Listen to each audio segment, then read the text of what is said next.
Today's project, we're going to be working in the woodworking shop, working on insulating the ceiling, wiring up the smoke detectors, roughing in the smoke detectors, I should say.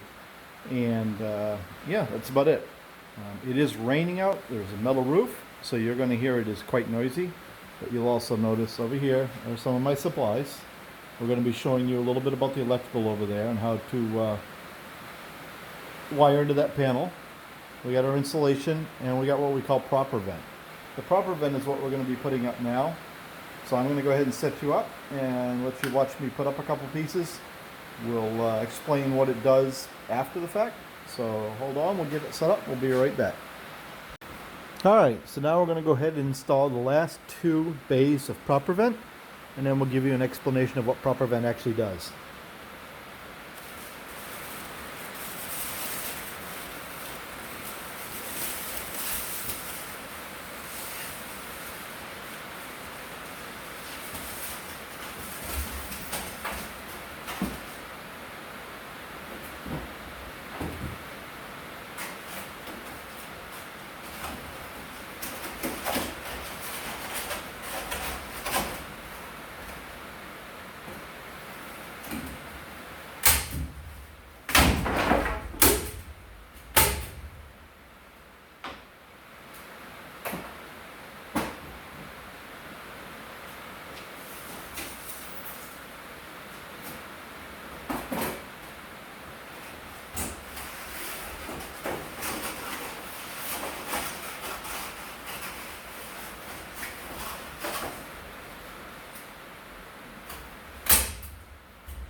Alright, so we said we'd show you what proper vent was.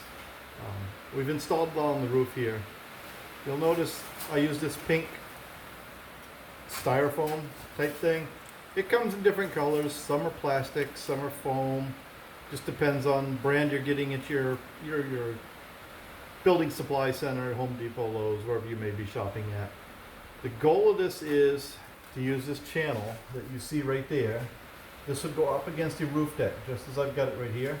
And this channel would allow the air to flow from your vented soffit, which we'll show you in a minute, up through underneath the roof deck to the ridge cap, which would also be vented. And that keeps the roof deck at the same temperature. You know, it doesn't let the hot air from the house condense on it, freeze, etc.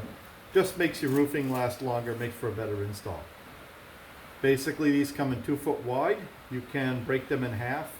Here in the middle is a perforation, So if you're doing 16-inch on center framing, you'd use 1/2 of this. If you're doing 24-inch on center framing, you'd use both pieces. Staples up with the regular staple gun, no big deal. And like I say, I'll show you now what's going on here. Inside the rafter bays, you'll notice here, see if I can get you a good picture. Right up in here, this is the top plate of the wall. Your first plate and your second plate, your rafter is setting on that, and you can see I can stick my hand right out under there. And you really can't see out in there. You can see a little bit of light.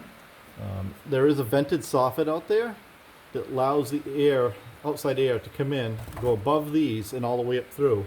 And then the insulation will go, from here up against that and across, and the ceiling will go in here, and that keeps the air moving up above that. So I don't know if we can get you a picture of the vented soffit today. It is pouring rain out, and you guys might not want to go out there with us, but one of these days we'll show you how the vented soffit works.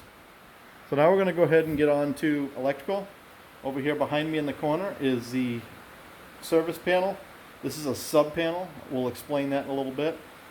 We're going to rough in a smoke detector into this bay and into the other bay of the shop over there, so that if there is an issue, of course they all go off together and we'll hear that. Plus it's code. So we're going to do that. We're going to try to get the insulation and the vapor barrier up today. And hopefully it'll start getting a little quieter in here for you guys. And we'll get some lighting so you don't have to look at that halogen light. So stay tuned for that. That'll be a kind of a cool video.